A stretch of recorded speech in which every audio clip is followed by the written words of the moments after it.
नमस्कार, शुभ संध्या। स्वागत है सलेशन गुरुजी ऑनलाइन यूट्यूब चैनल पर। और उम्मीद करते हैं कि आपकी तैयारी बहुत अच्छी चल रही होगी, शानदार चल रही होगी।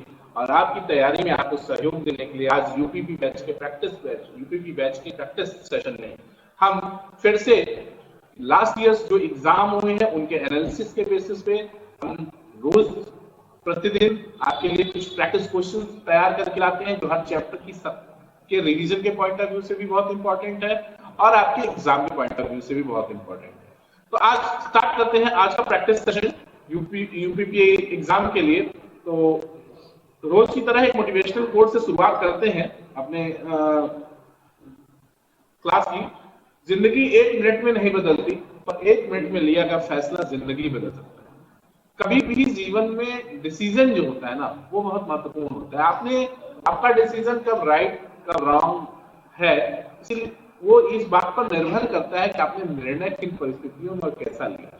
हमेशा अपने सिद्धांतों के अनुसार निर्णय लेना चाहिए, सैद्धांतिक निर्णय लेने चाहिए, जो क्योंकि दुनिया में सब कुछ फेल हो सकता है, प्रिंसिपल सिद्धांत नहीं फेल हो सकते, राइट ना। तो मेहनत का कोई विकल्प नहीं है। सबको पता है कि मेहनत करना चाहिए, मेहनत से ही रिजल्ट बनेगा, लेकिन करना कोई नहीं चाहता। सारे लोग शॉर्टकट ढूंढने लगते हैं, इन ऐसे सिलेक्शन हो जाता है, वैसे सिलेक्शन हो गया, सारी सीटें बिक गई। ऐसा कुछ नहीं है। एक्सक्यूजेज आपको पूरे लाइफ को बर्बाद कर देंगे। तो मेहनत करिए, सफलता निश्चित एक दिन मिलेगी। चैलेंज को एक्सेप्ट करिए। शुरू करते हैं आज का क्वेश्चन, ध्यान दीजिएगा। स्टार्ट करते हैं। कह रहे हैं कि एबीसी ने मिलकर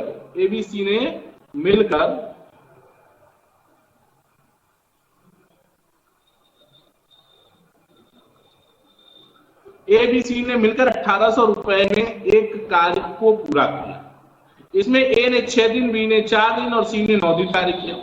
यदि इनकी दैनिक मजदूरी 5 संबंधे 6 संबंधे 4 के अनुपात में हो तो ए को कितनी राशि प्राप्त हो। सिंपल सा सवाल है, समझ लो दोस्तों। दैनिक मजदूरी का अनुपात क्या है? दैनिक मजदूरी का अनुपात है 5, 6 और 4। ए ने कितने दिन काम किया? 6 दिन। इसको 5 रुपया 6 दिन मिलेगा। बी ने 4 दिन काम किया तो बी को 6 रुपया 4 दिन का मिलेगा। और सी ने 9 दिन काम किया है तो 4 रुपया 9 के हिसाब से मिलेगा। अब आप देखो, 5 छक 30, 4 छक 24 और 4 9 36। 6 से सब कट जाएगा, 6 पंजे 30, 6 चौके 24 और 6 छाके 36। ये आ गया अनुपात मजदूरी का, यानी 6 4 10 5 15 भाग बराबर 1800। 15 भाग बराबर 1800, या यूं कह सकते हैं कि 1 भाग बराबर 120। तो किसको पूछ रहे हैं? तो ए को कितनी मजदूरी मिलेगी? तो ए का भाग कितना है? 5 भाग है, तो 5 भाग बराबर 12 पंजे 60, 600 रुपया। इसका मजदूरी बी ऑप्शन सही हो जाएगा। ए की जो मजदूरी है वो 600 रुपए हो जाएगी। फिर से समझ लो कि एबीसी ने मिलकर 1800 रुपए में कोई काम करने का ठेका लिया होगा या कार्य पूरा किया है। ए ने 6 दिन, बी ने 4 दिन, सी ने 9 दिन काम किया। दैनिक मजदूरी का अनुपात क्या करें? 5 है, ये दैनिक मजदूरी है। 5, 6 और 9। ए ने 6 दिन काम किया, बी ने 4 दिन काम किया, सी ने 9 दिन काम किया। तो ए की मजदूरी 30, बी की मजदूरी 24, सी की मजदूरी 36। सिंपल कर लिया तो 5 4 6, यानी कुल 15। 15 बराबर 180, तो 1 भाग बराबर 1200, तो 5 भाग बराबर 600। तो एक की मजदूरी कितनी है? 5 भाग है, तो 5 भाग बराबर 600, यानी एक की मजदूरी 600। अगला क्वेश्चन ध्यान दीजिएगा।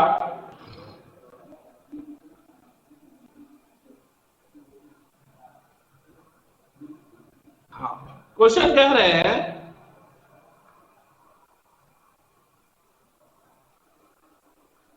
पूजा और पंकज की वर्तमान आयु के बीच का अनुपात 4 संबंधे 7 है। ठीक है, क्या है? 4 संबंधे 7 है।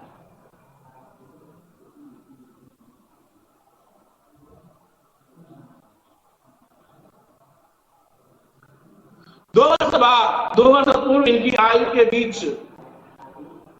बीच में अनुपात एक संबंधे 2 था। 3 वर्ष बाद पंकज की आयु क्या होगी? बहुत सिंपल समझो, इस सवाल को लगाने का एक बेहतरीन तरीका यह है। कह रहे हैं कि 4 संबंधे 7 था, वर्तमान आयु 4 संबंधे 7। ठीक, कह रहे हैं 2 वर्ष पूर्व आयु का अनुपात 1 और 2। ये जो अनुपात में अंतर है वो कितने वर्ष बाद है? 2 वर्ष। तो देखो ध्यान दो जरा सा, इसका क्रॉस मल्टीप्लाई कर दो, 4 दूनी 8, 7 का 7, अंतर 1। ये एक अंतर बराबर होता है इसके क्रॉस मल्टीप्लाई के 1 दूनी 2, 2 दूनी 4 यानी 2। और ये जो 1 है वो अनुपातिक मूल्य है 4 और 7। यानी अगर बात करोगे तो पूजा की वर्तमान आयु 8 साल है और पंकज की वर्तमान आयु 14 साल है। कह रहे हैं 3 वर्ष बाद पंकज, तो 3 जोड़ दीजिए, पंकज कितने का हो जाएगा? 17 साल। सिंपल सवाल कर लोगे भाई? नहीं समझे ना कैसे हो गया? समझ लो ध्यान से। कह रहे हैं कि पूजा और पंकज की वर्तमान आयु के बीच का अनुपात 4 संबंधी 7 है, 4 साल। 2 वर्ष पहले 1-2 हो गया था, 1-2 था। ये अंतर कब आया अनुपात में? 2 साल बाद। तो 4 7 1 2 और 2 2 कैसे लिख लेते? क्रॉस मल्टीप्लाई करके, पहले का क्रॉस मल्टीप्लाई करके अंतर निकाला, तो ये क्या है? एक अनुपातिक हिस्सा है। और ये जो 2, इसका क्रॉस मल्टीप्लाई करके डिफरेंस निकाला 2, तो ये वर्ष है। यानी 1 अनुपात बराबर 2 साल। तो पूजा हो गई 4 अनुपात बराबर 8 साल और 7 अनुपात बराबर 14 साल। और 14 साल क्या है? 14 साल जो है पंकज की वर्तमान आयु है, तो 3 साल जोड़ देंगे तो 17 साल। 14 3 17। कोई दिक्कत नहीं ना? अगला क्वेश्चन ध्यान दीजिए। ठीक, ए साझा में बी की पूंजी आधी थी, ध्यान से समझिएगा।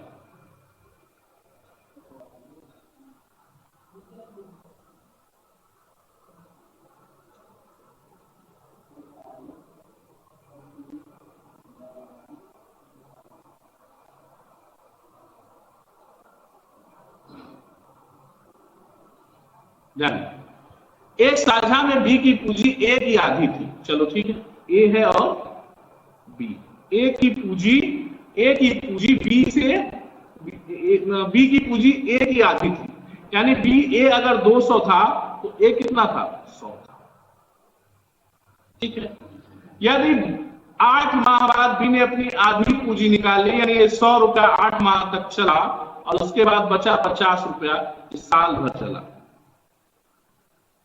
निकाल ली तो पूंजी और उसके 2 माह बाद यानी 8 माह बाद बी ने, तो 2 माह और बाद यानी 10 माह बाद ए ने, 10 माह ए की पूंजी चली और उसने 1/4 पूंजी निकाल ली। 200 का 1/4 का मतलब कितना हो गया? 50। तो बचा कितना? 150। और ये 150 चला 2 महीने। कह रहे हैं ए और बी के लाभ का अनुपात क्या होगा? सिंपल है यार, ये 200 रुपया है, ये कितना हो जाएगा? 2000 और ये 2300, 2300 ये हो जाएगा अनुपात पे 800 और फिर 800 और 200, 800 और 200 1000। 23 संबंधे 10, 23 संबंधे 10 का अनुपात। कोई दिक्कत नहीं ना, इतनी बात क्लियर है। अगला क्वेश्चन ध्यान दीजिएगा। कह रहे हैं माना पानी की एक बूंद गोलाकार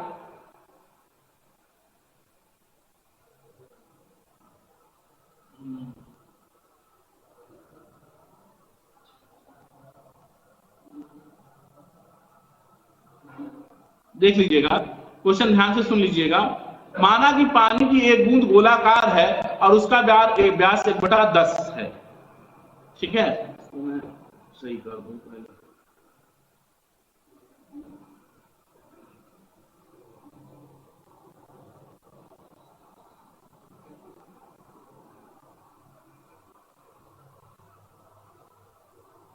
ठीक, क्वेश्चन है माना कि पानी की एक बूंद गोलाकार है और उसका व्यास 1/10 सेंटीमीटर है। शंक्वाकार ग्लास की ऊंचाई उसके रिंग के व्यास के बराबर है। यदि पानी की 32,000 बूंदों से गिलास पूरा भर जाता है तो ग्लास की ऊंचाई क्या है? क्वेश्चन को ध्यान से समझिएगा। क्वेश्चन कह रहे हैं कि माना कि एक बूंद, माना कि पानी एक बूंद गोलाकार है और उसका व्यास 1/10 सेंटीमीटर यानी त्रिज्या 1/20 सेंटीमीटर।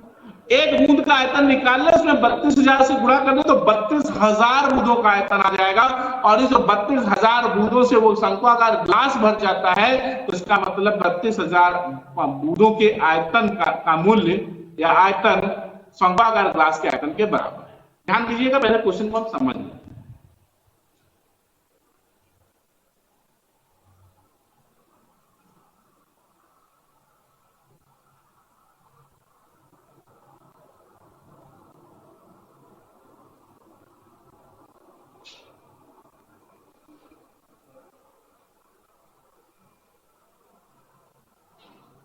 ये कोई शंक्वाकार ग्लास है, ठीक है।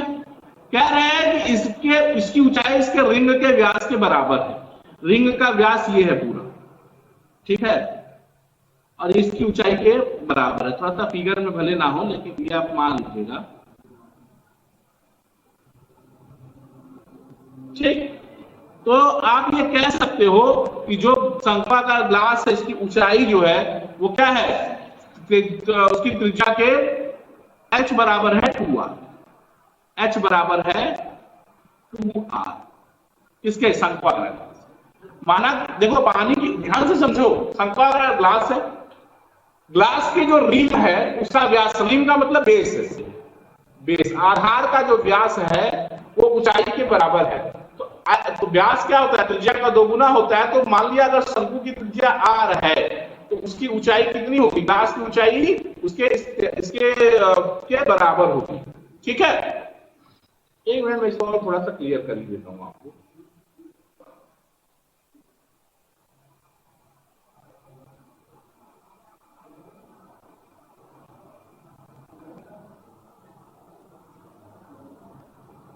समझिएगा बात को।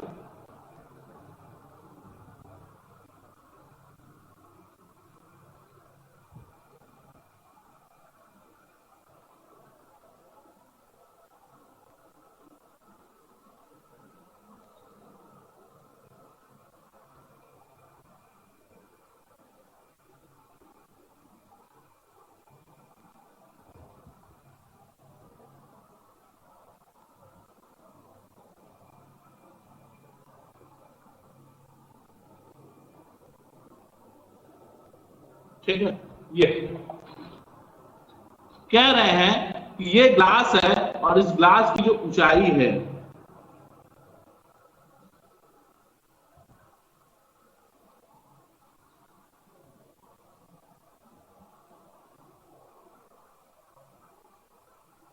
ये ऊंचाई h, इसके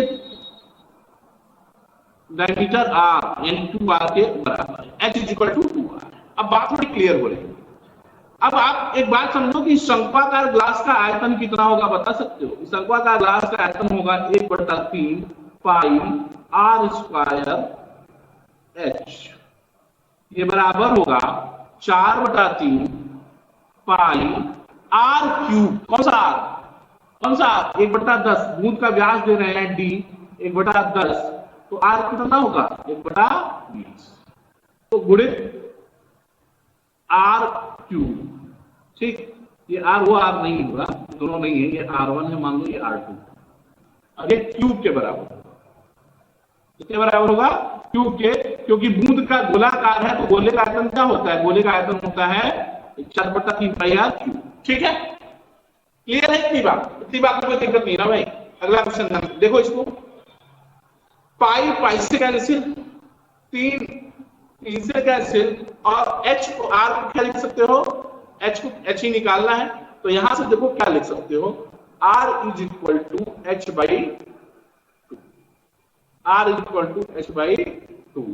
तो ये हो गया, r को हम लिख लेंगे h बाई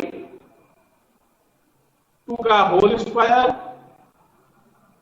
इंटू h, और ये बराबर हो जाएगा 1/20 गुणित 1/20 गुणित 1/20 हो गया 1/3 पाई, ठीक है। अब क्या हो गया, गुणित 32,000, 32,000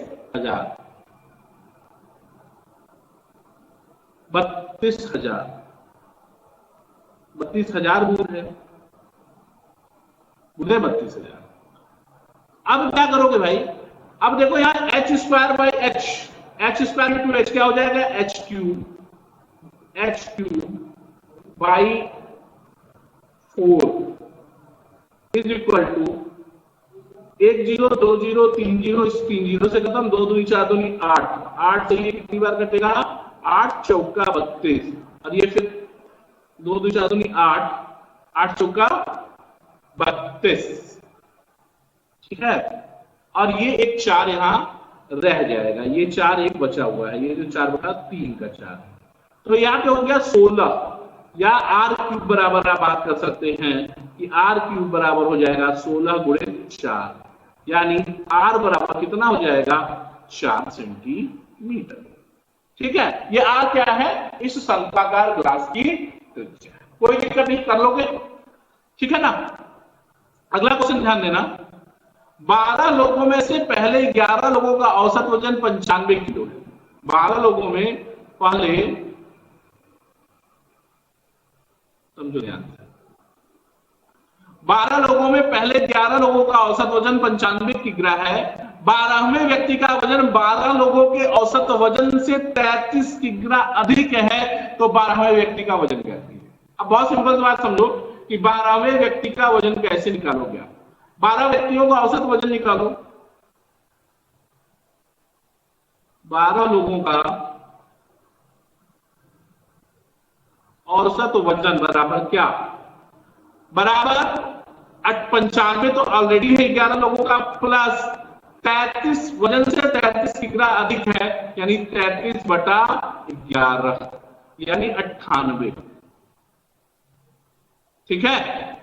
12 लोगों का औसत वजन 98, और 12वां व्यक्ति, 12वें व्यक्ति का वजन बराबर होगा इसके 98 प्लस 33, यानी 131 kg, ठीक है।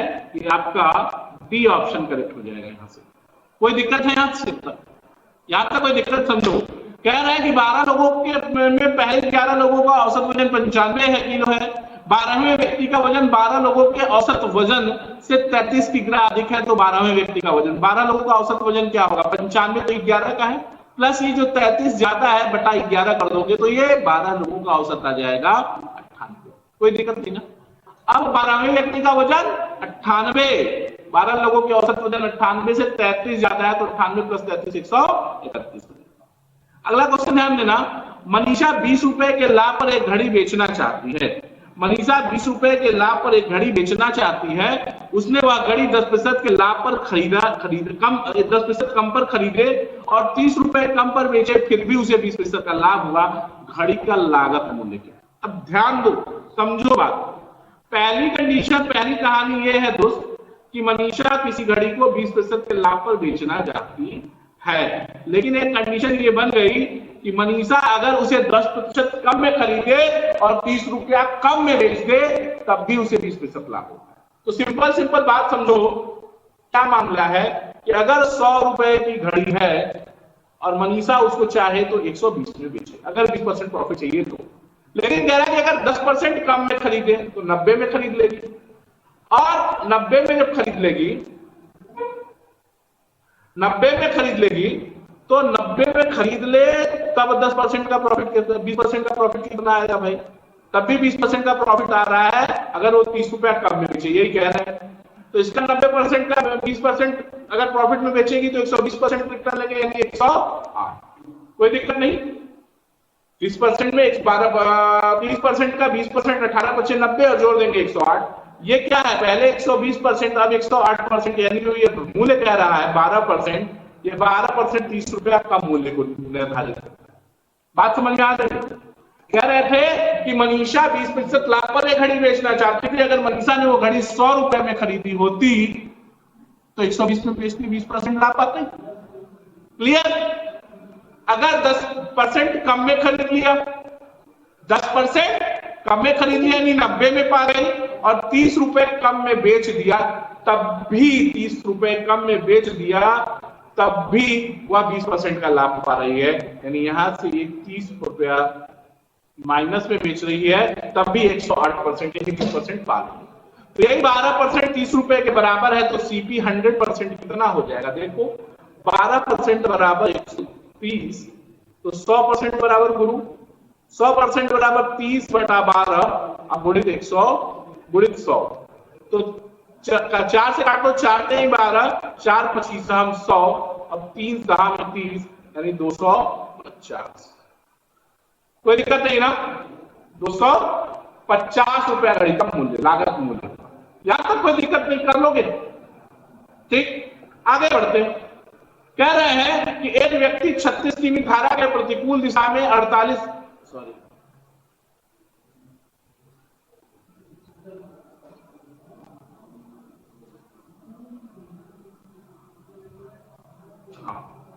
एक व्यक्ति ने 36 किमी धारा के प्रतिकूल दिशा में 48 किमी निचले प्रवाह में दोनों ओर से 6-6 घंटे नौकाएं चली, धारा की गति है। बहुत सिंपल सवाल है, समझो।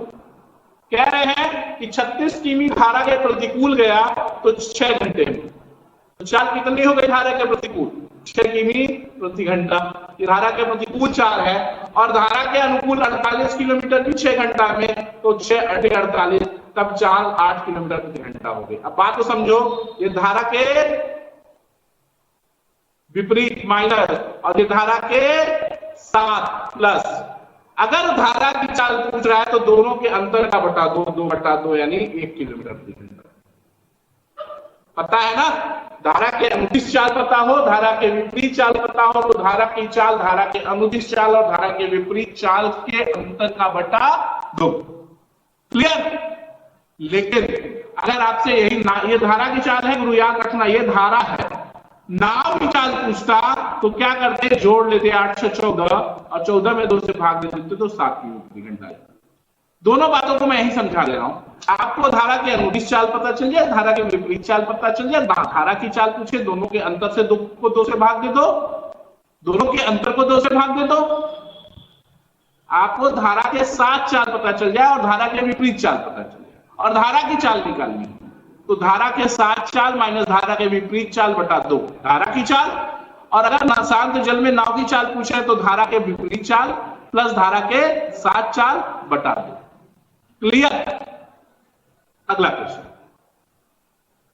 180 रुपया 180 प्रति किग्रा और 280 प्रति किग्रा लागत वाली 2 किस्मों की चाय किस अनुपात में मिला दी जाए कि मिश्रण को 320 रुपया प्रति किग्रा की दर से बेचने पर 20% का लाभ? ठीक, चलो भाई देखते हैं। पहले तो ये समझो कि पहले लागत मूल्य ही निर्धारित करें, क्योंकि 320 में अगर 20% का लाभ है तो ये 120 के बराबर होगा।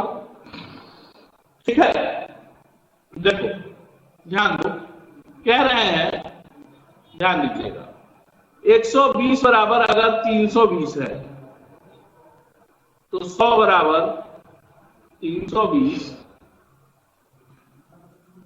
बटा 120 गुणित 100, 0 0 खत्म, 4 से काटेंगे 4 तिहाई 12, 4 बट्ठे 32, यानी आ जाएगा आपका 800 बटा 3। कोई दिक्कत नहीं, कर लोगे। क्या कह रहे हैं? 180 रुपया प्रति किग्रा का एक है और 280 का एक है, और जो परिणामी मूल्य निर्धारित हो रहा है वो 800 बटा 3, वो 800 बटा 3। ठीक, अब क्या कर सकते हो आप भाई? परिणामी मूल्य निर्धारित हो गया 800 बटा 3। इस 3 को बटे से खत्म करने के लिए यहां गुणा कर दिए 3 से, तो 18 3 54 540 और 28 3 हो जाएगा, 30 3 90, 90 में से 6 घटेगा तो 84, 840, और ये 3 खत्म हो जाएगा, यहाँ से बटे का 3 खत्म होकर कितना हो जाएगा? 8। ठीक, अब इसका अंतर और इसका अंतर, ये 40 आ गया, और यहां पे कितना आ गया? 60 होगा तो 600, 260, यानी 0 0 से खत्म हो गया, 2 संबंधे 13, 2 संबंधे 13, यही अनुपात आया, अनुपात बी, 2 संबंधे 13, ऑप्शन बी सही। बात को समझो, 320 रुपए में बेच दो भाई, लागत है ना 180 रुपए प्रति किग्रा, 280 रुपए प्रति किग्रा, तो एलिगेशन जब लगाओगे तो बिक्री मूल्य भी लागत मूल्य के बराबर निकालोगे। तो 320 में बेचने पे 20% लाभ हो रहा था, तो रेवेन्यू यानी सीपी कास्ट प्राइस कितनी होगी 800/3, इसको रख लेंगे तो सॉल्व कर लेंगे इस तरह से एलिगेशन से, तो अनुपात मिल जाएगा 2 संबंधे 13। अगला क्वेश्चन ध्यान दीजिएगा, एक किसान 61 किमी की दूरी 9 घंटे में तय की, वह कुछ 4 किमी प्रति घंटा की दर से पैदल चला और कुछ 9 किमी प्रति घंटा की दर से साइकिल से चला।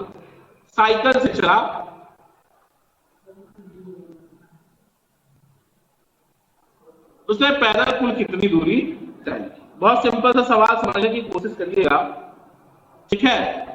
पहले तो आप एक बात समझो कि 4 किमी प्रति घंटा की चाल से पैदल और 9 किमी प्रति घंटा की चाल से साइकिल से चला, तो ये पैदल और ये साइकिल, ठीक है। चाल क्या हो गई, देखो चाल हो गई 4 और ये 9, और यहां पे चाल बराबर दूरी बटा समय, चाल बराबर दूरी बटा समय यानी 61/9, ये औसत चाल हो जाएगी। तो 61/9, ठीक है। इस बटे को 9 से खत्म करने के लिए क्या कर दोगे, 9 से यहां गुणा कर दोगे तो 9 चौक 36, और यहां 9 से गुणा कर दोगे तो 9 81, और यहां 9 से गुणा कर दोगे तो ये 61, बस 61 और 81 का अंतर हो गया 20। 61 में से 36 जाएगा तो 11 में से चल जाएगा 5, और 5 में से 3 जाएगा 2, 25, 20 25 यानी 4 संबंधे 5 आ गया। और ये जो आता है ना, ये समय का अनुपात आता है। ये अनुपात किसका आता है, समय का। अब तो बात पता चले भैया कि तो दूरी बराबर क्या होता है, दूरी बराबर होता है चाल गुणित समय।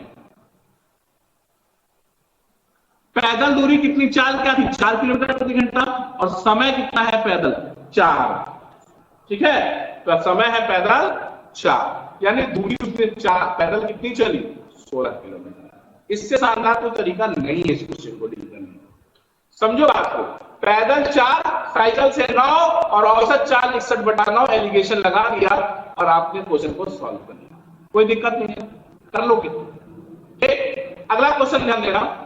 अगला क्वेश्चन कह रहे हैं कि 3 अंकों वाली ऐसी संख्याओं का औसत कितना होगा जिसमें सभी 3 अंक समान हो। तो भैया 3 अंक की सबसे छोटी संख्या जिसका तीनों अंक समान हो वो 111 है, और 3 अंक की सबसे बड़ी संख्या जिसके तीनों अंक समान हो वो 999 है। बात समझो, संख्याएं क्या है, समझ लो क्या कह रहे हैं। ये कह रहे हैं कि 111 वह छोटी से छोटी संख्या है 3 अंकों की जिसके तीनों अंक बराबर हैं, और ये 999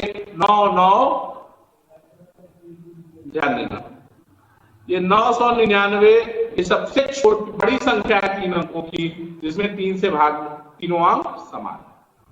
बात समझ आ रही है, समझे। 111 से लेकर 999 के बीच ऐसी सभी 3 अंक की संख्या जिनके अंक समान है का औसत पूछ रहे हैं, सभी जिनमें सभी, ठीक है। तो भैया एक बात समझो कि पहली संख्या 111, दूसरी 222, तीसरी 333, ऐसे ही चलेगा। अब देख रहे हो एक बात, क्या देख रहे हो, सबके बीच अंतर 111 111 111 बढ़ रहा है। क्लियर हो रही बात क्लियर हो रही है, ठीक। 111 111 111 बढ़ रहा है, तो हम क्या कर सकते हैं, ऐसे सवालों का औसत होता है पहला पद प्लस अंतिम पद घटा 2। एक तो ये है, या 111 से लेकर 999 के बीच ऐसी 10 संख्याएं आएंगी तो औसत 5 हो, तो पहले यही जोड़ लेते हैं, पहला पद प्लस अंतिम पद। 111 प्लस 999 हो जाएगा 9 1 10, ठीक है। 1 9 1 10 11 1, और 9 1 10 11 बटा 5। इसको जब आप सॉल्व करते हैं तो आपको मिलता है 5 बटा 2, 5 5 5 दूनी 10, 5 दूनी 10 11 1, 5 दूनी 10 11, 555 उसका औसत। कोई तकलीफ है, कर लेंगे ना, तो दिक्कत समस्या प्रॉब्लम। अगला क्वेश्चन ध्यान देना, कह रहे हैं P को एक वस्तु 5% हानि पर बेचा जाता है तथा क्यू आर को यह वस्तु 20% हानि पर बेचता है, यदि आर वस्तु के लिए 2812 रुपए चुकता करता है तो पी के लिए मूल्य क्या होगा? ध्यान देना भाई, ध्यान देना।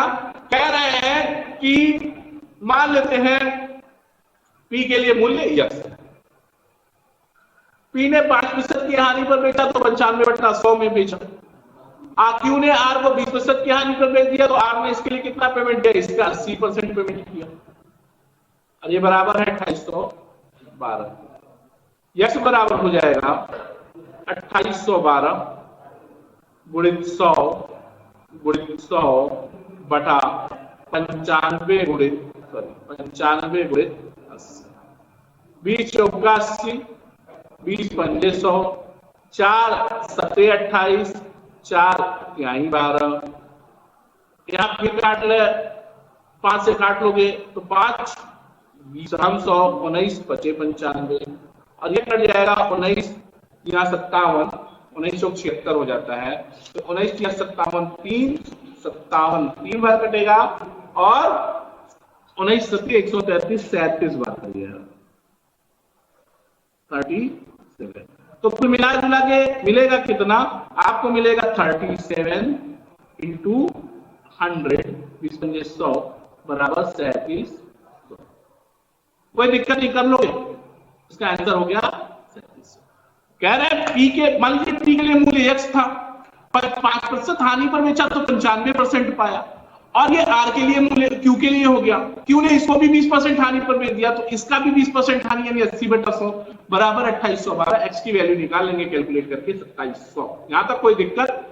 प्रैक्टिस सेशन अच्छा लग रहा है तो चैनल को सब्सक्राइब करिए, लाइक करिए और शेयर करिए। ठीक है, ध्यान रखिए 7%, 12% और 5% के 3 क्रमिक की छूटों के समतुल्य एकल छूट गया। ठीक है, ध्यान देना। मान लो कोई वस्तु 100 रुपए, मान लिया कोई वस्तु 100 रुपए की है, 7% छूट दिया तो 93/100 में दिया, फिर 12% छूट दिया तो 88/100 में दिया, और फिर 5% छूट दिया तो 95/100 दिया। और इस कैलकुलेशन को, इस हैवी कैलकुलेशन को जब आप सॉल्व करते हैं तो आपको मिलता है 77.72748। तो छूट कितनी हो जाएगी?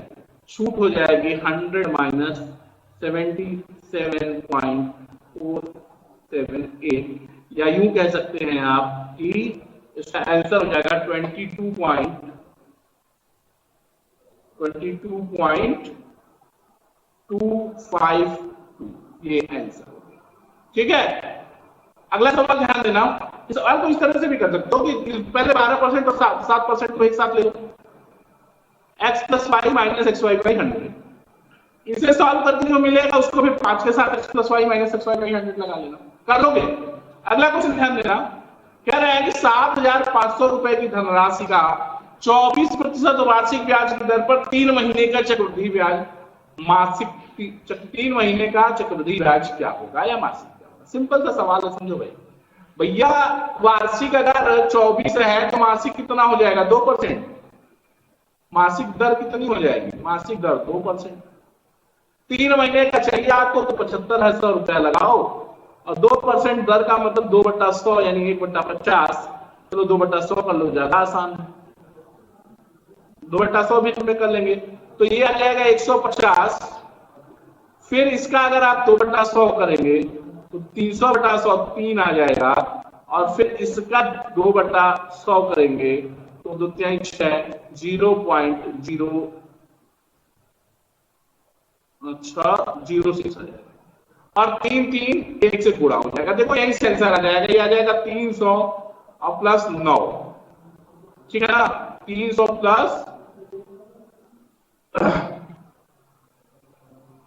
प्लस 9। ठीक है, और ये सॉरी यहाँ 3 से गुणा है तो ये 450 होगा आंसर। ये कितना होगा? 450।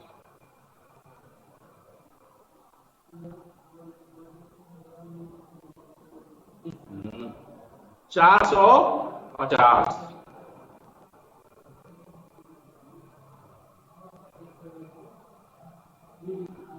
इसको जोड़ो यहीं पे तो 459 और दशमलव लगभग में आएगा, 1 से गुणा होता है तो 0.06, आंसर 459।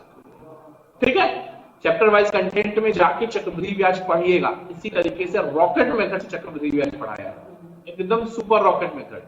ठीक है, अगला क्वेश्चन कह रहे हैं कि एक पाइप 20 मिनट में एक टैंक को खाली कर सकती है, दूसरी पाइप बी का व्यास बी का व्यास दूसरे पाइप बी का व्यास ए के व्यास से दोगुना है।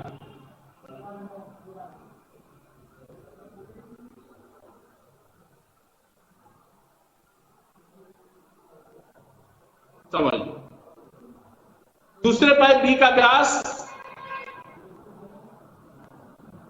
ए के व्यास से दोगुना है, ए के व्यास से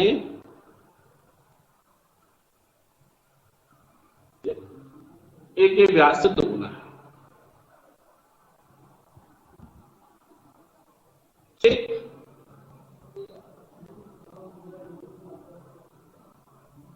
ए के व्यास से दोगुना है। यदि दोनों ए और बी पाइप टंकी से जुड़े हो तो टैंक को खाली होने में कितना समय लगेगा? बहुत सिंपल समझो बात यार, ए कितने देर में खाली करता है? 20 मिनट। बी कितने देर में खाली करेगा? व्यास दोगुना, पतला पाइप कम पानी दे देगा, मोटा पाइप ज्यादा पानी देगा। व्यास दोगुना, दोगुना पानी देगा। ए का व्यास सपोज करो, ध्यान दो। अब एक बात बताओ थोड़ा सा, एक पाइप ये है ए है, ठीक, और एक पाइप है ये मान लो ए है, और एक पाइप है बी। कह रहे हैं कि अगर इसका व्यास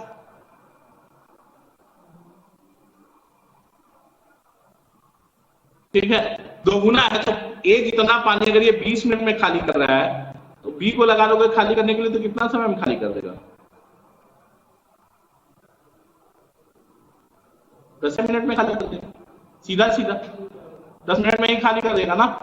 तो ए का व्यास बी का व्यास ए से दोगुना है, यानी वो दोगुना पानी फेंकेगा उतने ही टाइम में। तो बी कितने टाइम में खाली कर देगा? 10 मिनट में खाली कर देगा। दोनों मिल जाए तो भैया 20 एलसीएम हो गया, इसका एक और इसका 2, यानी 20/3, 6 सही 18, 6 सही 2/3 घंटा में पूरा टंकी सफा चट हो जाएगा। 6 सही 2/3 मिनट में, 6 सही 2/3। ठीक है, इसमें ऑप्शन नहीं है, गलत है, इसको बना लेना 6 और 2/3 मिनट। ठीक है, समझ गया कि नहीं? देखो भाई, जो पतला पाइप है वो कम पानी देगा, दोगुना व्यास का पानी से दोगुना पानी देगा। दोगुना पानी देगा तो जो छोटा वाला व्यास का है वो क्या करेगा? कम पानी निकालेगा। दोगुना व्यास वाला उससे दोगुना पानी निकालेगा। तो टंकी अगर ए से 20 मिनट में खाली होती है तो बी से 10 मिनट में खाली हो जाएगी, क्योंकि व्यास दोगुना है। क्लियर है? आगे बढ़े, अगला क्वेश्चन कह रहे हैं कि दो त्रिभुजों के क्षेत्रफलों का अनुपात 1:2 है और उनके आधारों का अनुपात 3:4 है। आधारों का अनुपात 3:4 है,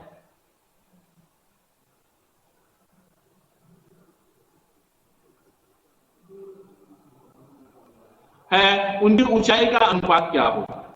ध्यान दें, त्रिभुज के क्षेत्रफलों का अनुपात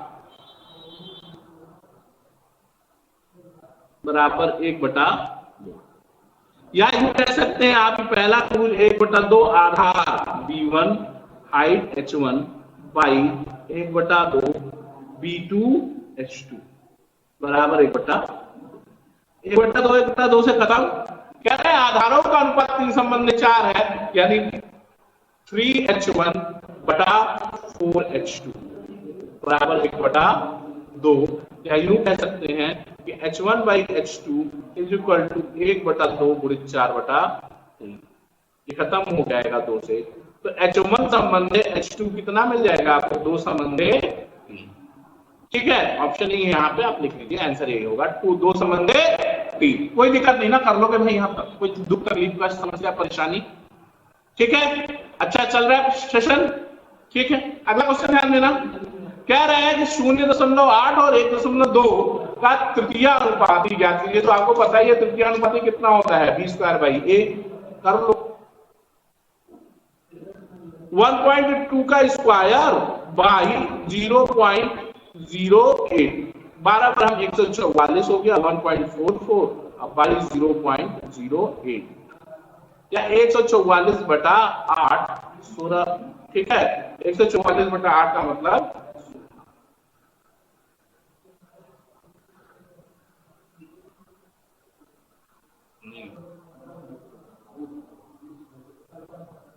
ये गलत हो जाएगा, 16 नहीं आएगा, ठीक है। एक मिनट कितना आ जाएगा आपको, ये हो जाएगा आपका, ध्यान देना 144 4 से काटो, 4 4 8 नहीं, 4 हाँ 4 से कटेगा 12 है ना, ठीक है। इसको क्या कर सकते हो आप, 4 से काटो, 4 दूनी 8, 4 तिहाई 12, 4 छक 24, ठीक, और इसको काट दो 18/61, ठीक है। ये 18 इसका आंसर हो जाएगा, कोई दिक्कत नहीं, कर लोगे। अगला सवाल कह रहे हैं कि एक वस्तु को 2% तथा 16% के लाभ में बेचने पर विक्रय मूल्य में 3 रुपए का अंतर है, तो दोनों के विक्रय मूल्य का अनुपात पूछ रहे हैं, तो इस अंतर को देने का कोई मतलब नहीं है। इस सवाल में लाइन सिर्फ आपको घुमाने के लिए दिया गया है, कोई मतलब नहीं है इस लाइन का। एक वस्तु को 2% लाभ पर बेचोगे तो 102% लोगे, और 16% के लाभ पर बेचोगे तो 116 लोगे, अनुपात हो जाएगा 51/58 लाभ। क्वेश्चन खत्म, 51/58, कोई दिक्कत, कर लोगे ना। उसमें ये 3 रुपए का कोई मतलब ही नहीं यार, कह रहे हैं कि 2% की प्रॉफिट पे और 3% के प्रॉफिट पे सेल कर रहे हैं, तो उसके विक्रय मूल्य का अनुपात 102/116 51/, ठीक है। अगला क्वेश्चन ध्यान देना, यदि आप 4 किमी प्रति घंटा की गति से चलते हैं तो अपने स्कूल 5 मिनट देर से पहुंचते हैं, लेकिन आप 5 किमी प्रति घंटा की गति 5 किमी प्रति घंटा की गति से चलते हैं तो निर्धारित समय से 10 मिनट पहले पहुंच जाते हैं, आपके घर से स्कूल की दूरी है। सिंपल सवाल, मान लिया स्कूल से घर की दूरी d है, तो समय कितना लगा, 4 किमी प्रति घंटा की चाल से जाएंगे तो d/4 टाइम लगेगा, और 5 किमी प्रति घंटा की तरफ से जाएंगे तो d/5 टाइम लगेगा। और इन दोनों चालों के चलने से अंतर कितना है, एक बार 5 मिनट देर से पहुंच रहे हो और एक बार 10 मिनट पहले पहुंच रहे हो, यानी कुल टाइम डिफरेंस कितना हो गया, 15 मिनट, और मिनट तो घंटे में बदलोगे तो 15/60। बात समझ आ रही है, बात समझ आ रही है। 4 किलोमीटर प्रति घंटा की चाल से जा रहे थे तो 5 मिनट देर से पहुंच रहे थे, ठीक है। देर से पहुंचने का मतलब क्या है, अगर 10 बजे पहुंचना था तो कितने बजे पहुंच रहे थे, 10:05 पे पहुंच रहे थे, यही ना। और अगर 5 किमी प्रति घंटा की चाल से चले तो 10 बजे चलना था, तो कितने बजे पहुंच गए, 10 मिनट पहले, यानी 9:50 पे पहुंचे। अंतर कितना, 15 मिनट, 15/10।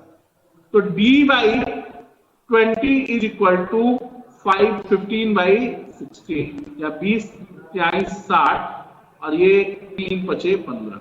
चाल मिल गई आपको, दूरी कितनी मिल गई, 5 किलोमीटर। एक तो ये तरीका है, एक तो ये तरीका है इस क्वेश्चन को करने का। दूसरा एक ट्रिकी तरीका ये है, दूसरा एक ट्रिक बेस्ड तरीका ये है कि चालों का गुणनफल 4 गुणे तो 5 बटे चालों का गुणनफल बटे चालों का अंतर, 4 5 का अंतर 1 गुणित समयांतर 15/60, 20 3 यहां से काट दोगे 5, कितना गया 5, बस। चारों का गुणनफल बटे चारों का अंतर गुणित समयांतर, ठीक है, कर लोगे भाई। अगला क्वेश्चन ध्यान देना, दो नल ए और बी 15 मिनट और 35 मिनट में हौज को भर सकते हैं तथा नल सी उसे 10 मिनट में खाली कर सकता है। पहले 5 मिनट तक ए और बी को खोले रखने के बाद बंद कर दिया जाता है, अब हौज कितने मिनट में खाली हो जाएगा। सिंपल समझो, ए बी सी 3 नल लगे हैं किसी हौज के अंदर, तो बड़ा सा हौज होगा, 3 नल लगे हैं, 2 भरने वाले और तीसरा निकास नल।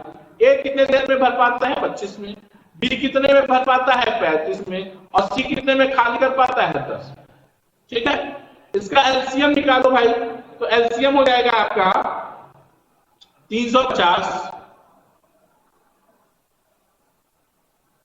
ये कितना हो गया, 4 × 12 2 14, इसका 14 हो गया, इसका 10 हो गया और इसका 35 हो गया।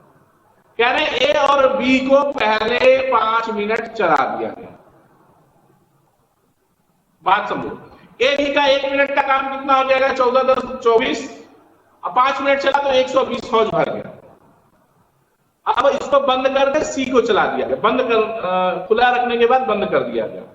अब हौज कितने समय में खाली हो जाएगा, समझो बात को समझो। अगर तीनों एक साथ खोला जाता ना तो हौज में कभी पानी ही नहीं टिकता, पता ही नहीं चलता, क्योंकि 24 भर रहे थे 35 खाली हो रहा था, तो हवा भी निकाल देता। जो टंकी हौज में हवा होती वो भी नल से निकल जाती, पानी के रुकने का बात ही छोड़। तो कह रहे हैं कि पहले ए और बी को तथा सी 10 मिनट में, पहले 5 मिनट तक ए और बी को खुला रखने के बाद बंद कर दिया जाता है, और अब सी को खोलेंगे। इसमें नहीं दिया है लेकिन आप इसको करेंगे।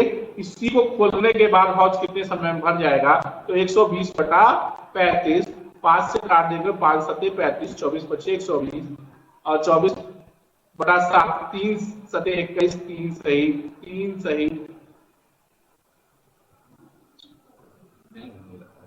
3 सही 3 बटा 7 घंटे में या मिनट तो मिनट में हौज खाली हो जाएगा। ठीक है, ध्यान देना जरा। ठीक, चलिए आगे अगला क्वेश्चन ध्यान देना। 6 संख्याओं का औसत 32 है। बहुत सिंपल सा सवाल है। 6 संख्याओं का औसत, 6 संख्याएं औसत 32 है। कह रहा है कि पहली 3 में 2 की वृद्धि हुई तो योग में कितनी वृद्धि, 6 में, और शेष 3 में से 4 घटा दिया गया तो 12 घटा दिया गया, यानी औसत योग में 6 की कमी हो गई तो औसत में कितनी कमी हो गई, 1 की कमी हो गई, तो औसत 1 कम हो गया तो 32 से 1 कम होकर 31 हो जाएगा। आंसर आ जाएगा सी। बात समझो, 6 संख्याओं का औसत 32 है। पहली 3 संख्या में 2 बढ़ा तो योग में 6 बढ़ा, और लास्ट की 3 संख्याओं से 4 घट गया तो 4 के 12 घट गया, 6 जुड़ा 12 घटा, यानी टोटल में से 6 घट गया, और टोटल में अगर 6 घटा और टोटल संख्या 6 है तो औसत में 6 बटा 6 1 की कमी हो गई। पहले औसत 32 था, अब औसत 31 हो गया। आई होप आपको आज का प्रैक्टिस सेशन आपने एंजॉय किया होगा। चैप्टर वाइज कंटेंट से भी अपना पढ़ाई करते रहिए, चैप्टर वाइज कंटेंट तैयार करते रहिए, जिससे एक चैप्टर आपका क्लियर होता जाए सब कुछ, और इधर प्रैक्टिस सेशन आपका चल ही रहा है। तो आज सेशन गुरु जी के यूपीपी बैच में इतना ही। कल फिर मुलाकात होगी, कुछ ऐसे ही बेहतरीन क्वेश्चंस की प्रैक्टिस के लिए आएंगे हम आपके साथ। तब तक के लिए जय हिंद, जय भारत।